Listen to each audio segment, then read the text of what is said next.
I'm Bethany Coleman, and I'll never forget the day my family left me stranded in Genoa, Italy as a joke. We were on a family trip, and I thought it was a chance to mend things. Instead, they ditched me at a crowded market. My wallet empty, no passport, no way home. My sister's voice crackled through the payphone. "You're bothering everyone, Bethany." My mom chimed in. "This is your fault." Their laughter echoed as they hung up, leaving me alone in a foreign country. I stood there heart-pounding, gripping the useless phone, realizing they'd planned this, my own family mocking me like I was nothing. I wasn't just lost, I was betrayed. After a long time, when they saw me again standing next to someone they never expected.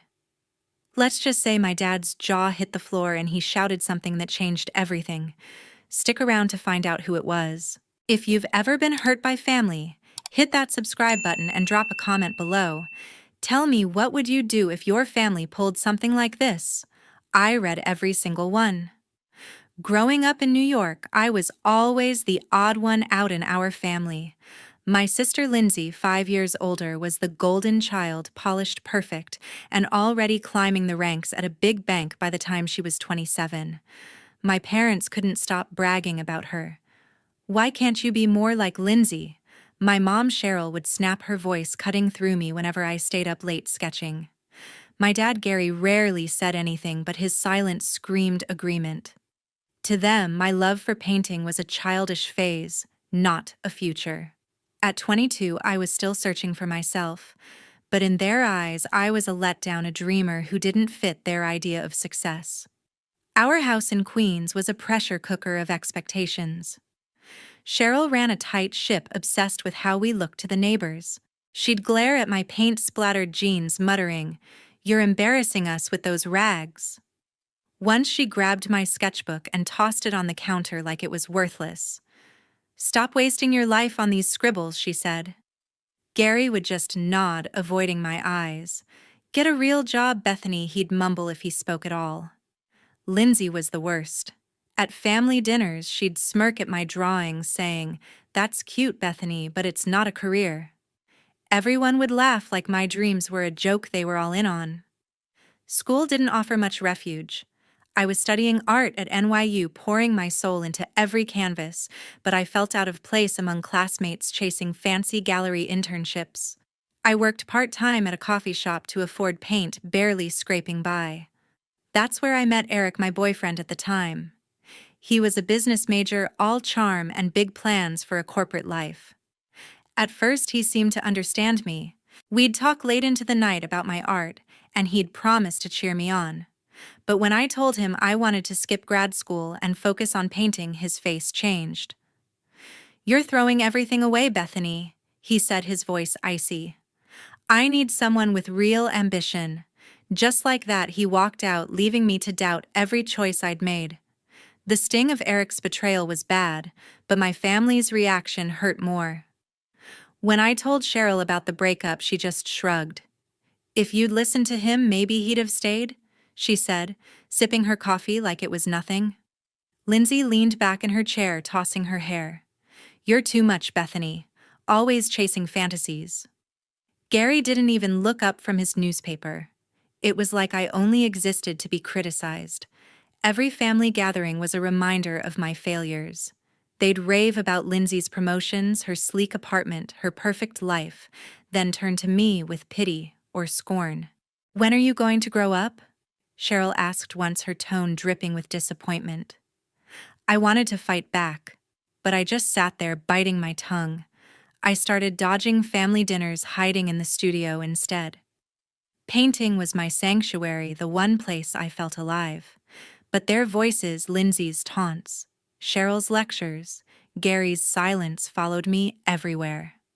I tried to prove them wrong, entering local art contests, but when I didn't win, Cheryl would say, "See, you should have studied something practical." It burned, but I kept painting, hoping one day they'd see my worth. I thought the family trip to Genoa might be a chance to show them I wasn't the failure they believed. I was so wrong. The family trip to Genoa, Italy was supposed to be a break from everything. I packed my sketchbook, eager to capture the city's old port and narrow streets, thinking a new place might shift things for us. But from the moment we stepped off the plane, Lindsay made it clear she wasn't here for bonding. "Why do you always have to slow us down?" She snapped on our first morning, glaring as I stopped to sketch a crumbling stone arch. Cheryl wasn't any better. "Hurry up, Bethany," she barked, brushing past me like I was a nuisance. Gary trailed behind, his face blank, offering nothing but a shrug when I looked to him for support. The plan was a week exploring Genoa, but it quickly became a showcase for their resentment. Lindsay led the charge, picking apart everything I did. At a cafe near the harbor, I tried ordering in Italian, stumbling over the words. She burst out laughing loud enough to turn heads. "You're making us look ridiculous?" she said, smirking as she sipped her espresso. Mom nodded, her eyes narrow. "Just act like you belong here," she muttered. Dad stayed silent, stirring his coffee, avoiding my gaze. I forced a smile, suggesting we visit a local art gallery, hoping they'd meet me halfway. Lindsay shut it down fast. "Nobody wants to waste time on your art nonsense," she said, and Cheryl steered us toward a shopping street instead, dismissing me with a wave. By day 3, I was drained from their constant jabs. We were at a crowded market in Genoa's old town, surrounded by stalls piled with spices and handmade crafts. I was sketching a vendor's display when Lindsay pulled me aside. "The bus to our next stop leaves at noon," she said, her voice clipped. "Don't mess this up."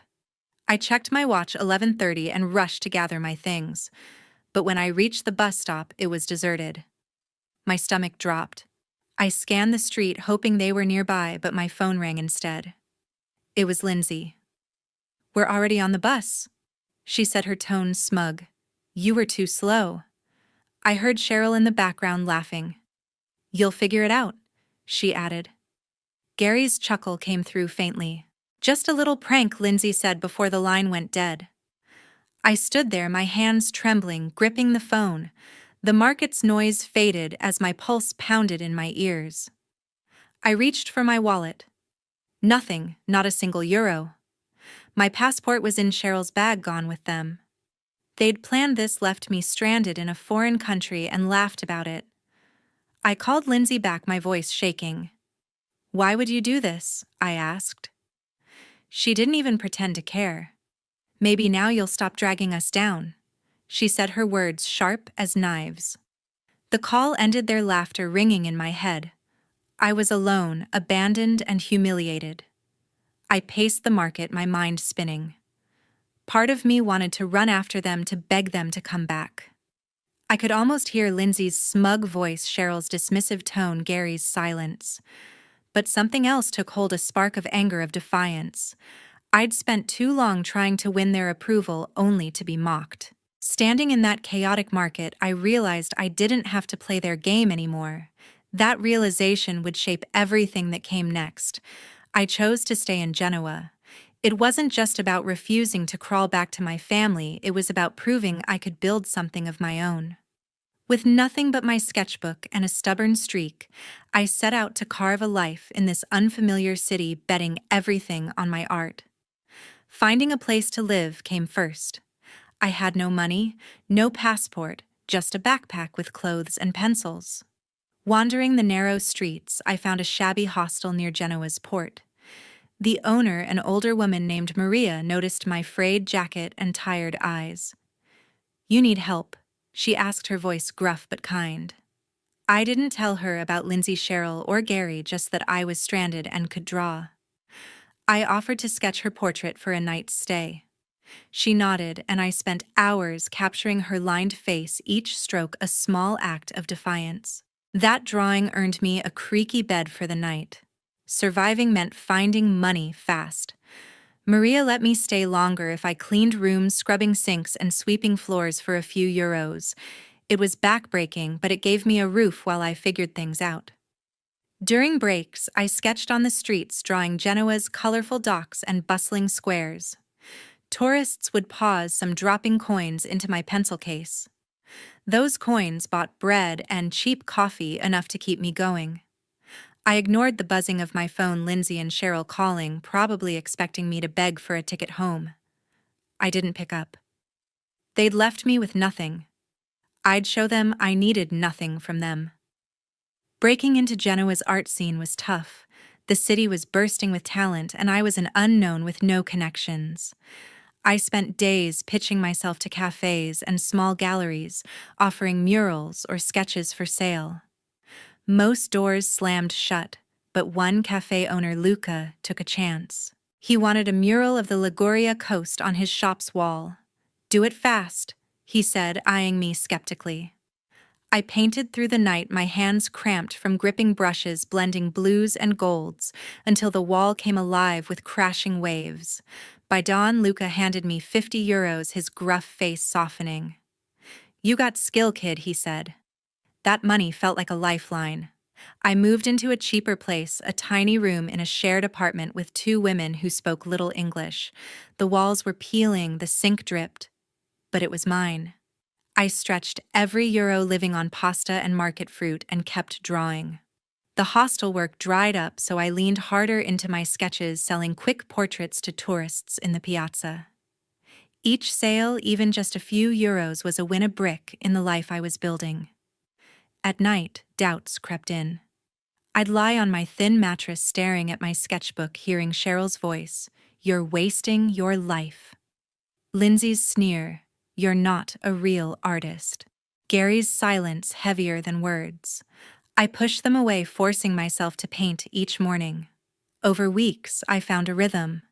I painted murals for small shops, sold sketches on weekends, and bartered drawings for meals when cash was tight. Genoa's streets, once intimidating, started to feel like home. I learned to haggle with vendors, to navigate the city's maze, to live on my own terms. I wasn't just getting by, I was creating something real, something mine. Life in Genoa was starting to take shape. One afternoon, while sketching in a sunlit piazza, I met Tyler Reed. He was a street artist, his hands stained with chalk, setting up a vibrant mural on the cobblestones. I watched him work, blending bold reds and blues into a scene of crashing waves. "Nice lines," he said, glancing at my sketchbook without breaking his stride. I mumbled a thanks, surprised by his American accent. He was from Chicago, he told me, and had been in Genoa for 2 years, living off his art. Something about his easy confidence made me want to keep talking. Tyler was different from anyone I'd met. He didn't just draw, he poured his whole self into it, unapologetic and free. When I showed him my sketches, he didn't sugarcoat his feedback. "You've got talent," he said, pointing at a drawing of the port, "but you're holding back. Push harder." His bluntness stung, but it wasn't cruel like Lindsay's jabs or Cheryl's dismissals. It was honest, meant to help. He suggested I join him at a local street fair where artists sold their work to tourists. "You could make real money," he said, tossing me a spare piece of chalk. I hesitated, but his grin was infectious, and I agreed. The fair was a whirlwind of color and noise. Tyler introduced me to other artists, a tight-knit group who shared supplies and tips. He helped me set up a small booth displaying my sketches of Genoa's old town. When a tourist offered €10 for a portrait, Tyler nudged me. "Charge more," he whispered. "Your work's worth it." By the end of the day, I'd sold 5 sketches, pocketing enough to cover a week's groceries. It wasn't a fortune, but it felt like one. Tyler high-fived me, laughing. "Told you," he said, his eyes bright with encouragement.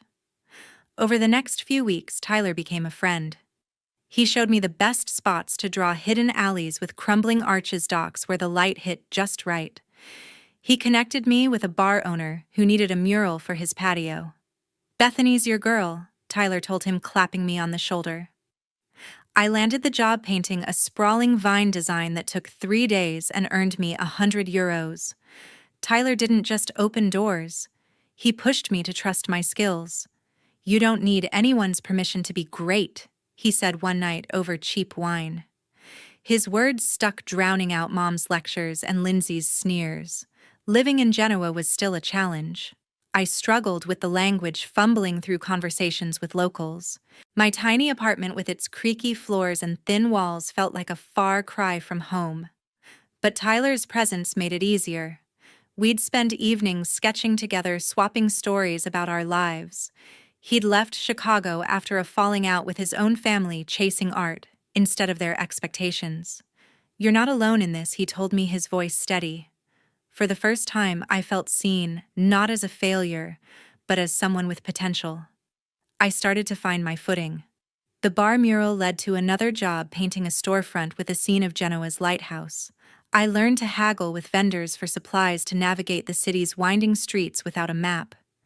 My sketches sold faster at the market, and I even started experimenting with bolder colors inspired by Tyler's fearless style. Genoa wasn't just a place to survive anymore, it was where I was becoming myself. Tyler's friendship was a turning point. He didn't just help me find work, he showed me I could build a life that was mine.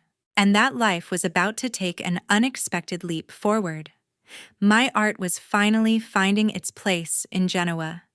One crisp autumn evening, I got a chance to show my work at a local art festival in a historic palazzo. Tyler had pushed me to submit my sketches, insisting they deserved a spotlight. I was nervous setting up my small display of charcoal drawing scenes of Genoa's winding alleys and weathered fishermen.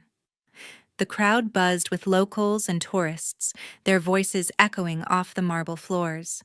I stood by my booth, heart racing as people paused to look. A woman in a sharp blazer stopped studying my work. "These are striking," she said, introducing herself as Elena, a curator from a prominent Genoa gallery. She handed me her card, saying we should talk. That conversation changed everything. Elena invited me to her gallery, a sleek space in the city center with soaring ceilings and white walls. She wanted to feature my work in an upcoming group show. "Your perspective is fresh," she told me, pointing to a sketch of the port at dusk. I could barely speak, nodding as she outlined the details. The show would include established artists and my pieces. 5 large-scale drawings would hang alongside theirs. It was my first real break, a chance to be seen as more than a street artist. I walked out of the gallery dizzy with possibility, clutching Elena's contract like it was gold. Tyler stepped up as more than a friend, he became my partner in navigating this new world. He'd been through gallery shows before and knew the ropes. "You need a system," he said, helping me organize my portfolio and price my work. He spent hours with me in a rented studio, framing drawings and planning the display. When I doubted myself, he was relentless. "You're not just good, Bethany, you're unforgettable," he said, his voice firm. His belief kept me grounded, especially when the pressure of the show felt overwhelming. We worked late nights, sipping espresso, tweaking details until everything was perfect. The gallery opening was a blur of faces and clinking glasses. My drawings drew a crowd, their stark lines and bold shadows catching eyes. People whispered, pointing at my name on the wall. Elena introduced me to collectors, and by the end of the night, 3 of my pieces had sold for more than I'd earned in months. A critic from a local art magazine approached, asking for an interview.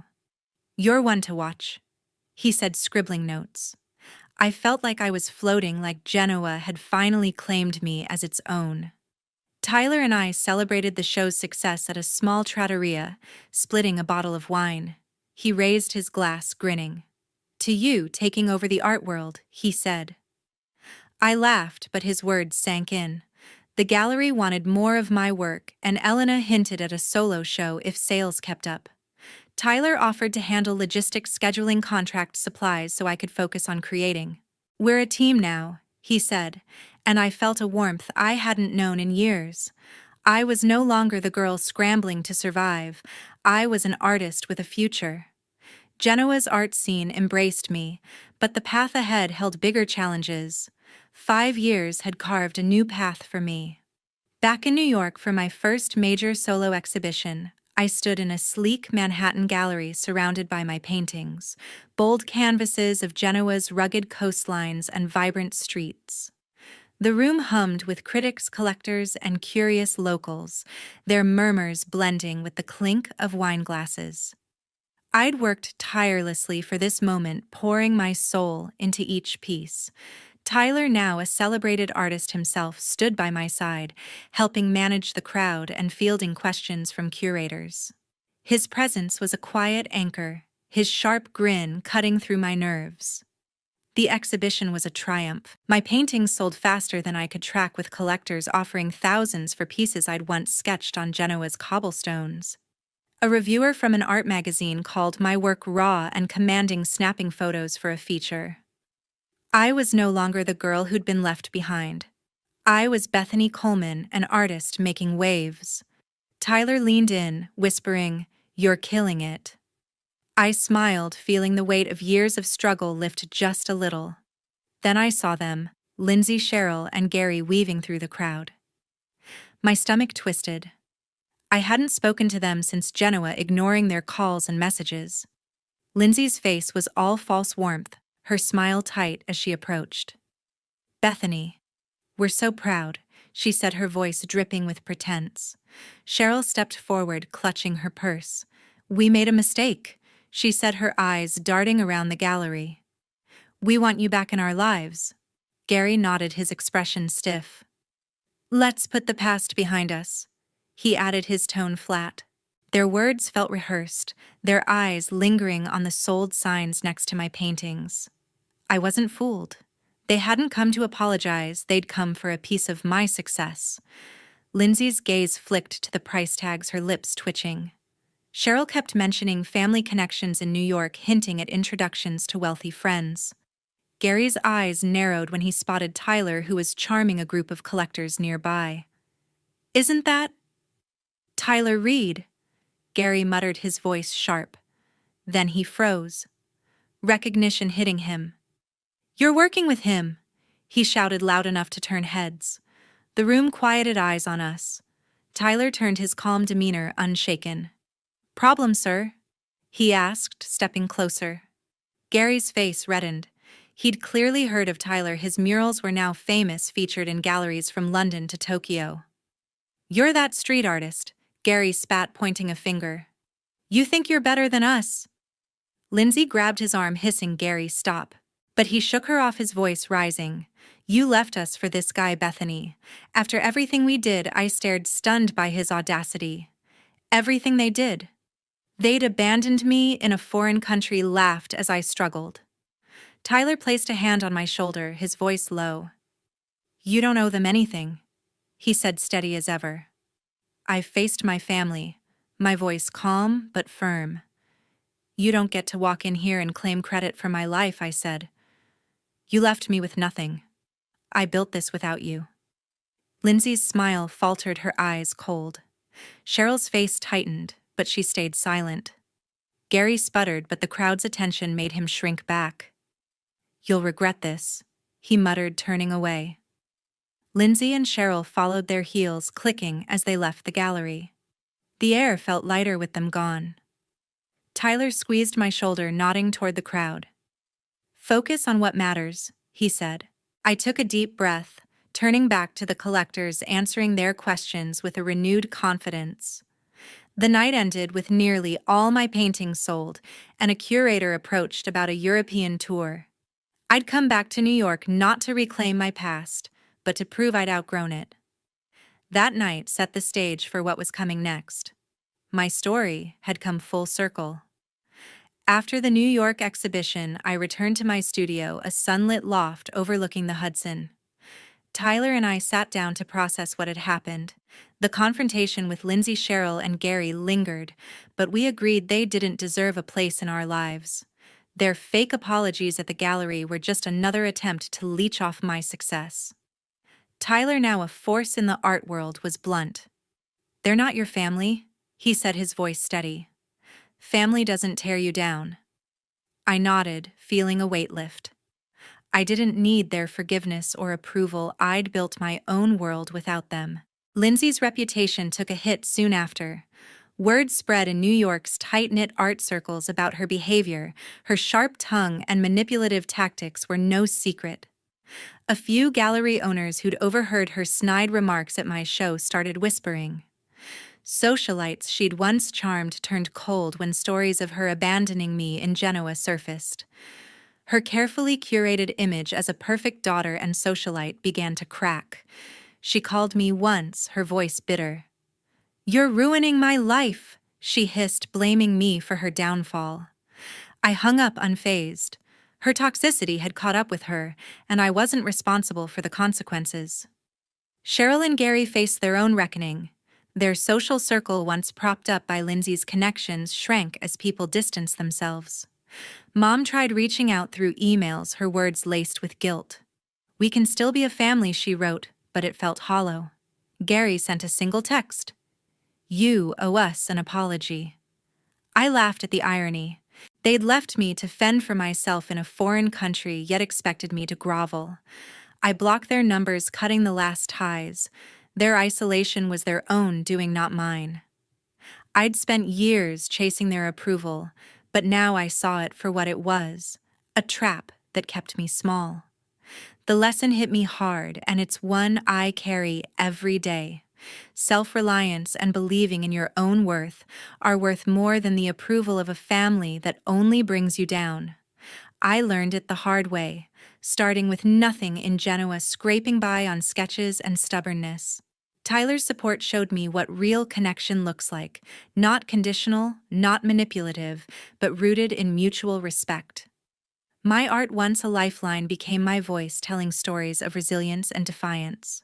I wasn't just an artist now. I was someone who'd chosen herself over a toxic past. Standing in my studio, surrounded by half-finished canvases, I felt free. My work was gaining traction. Galleries in Paris and Berlin were calling, and a solo show was planned for next spring. Tyler and I were planning a joint exhibition, blending our styles to tell a story of grit and triumph. I'd built a life that was mine, not dictated by Lindsay's sneers or Cheryl's lectures. Gary's outbursts couldn't touch me anymore. I'd outgrown their shadows, and the world was noticing. I want to hear from you now. Have you ever had to walk away from toxic family to find your own path? What did it teach you about yourself? Share your thoughts, your stories. I'm listening. Because sometimes the hardest choice is the one that sets you free.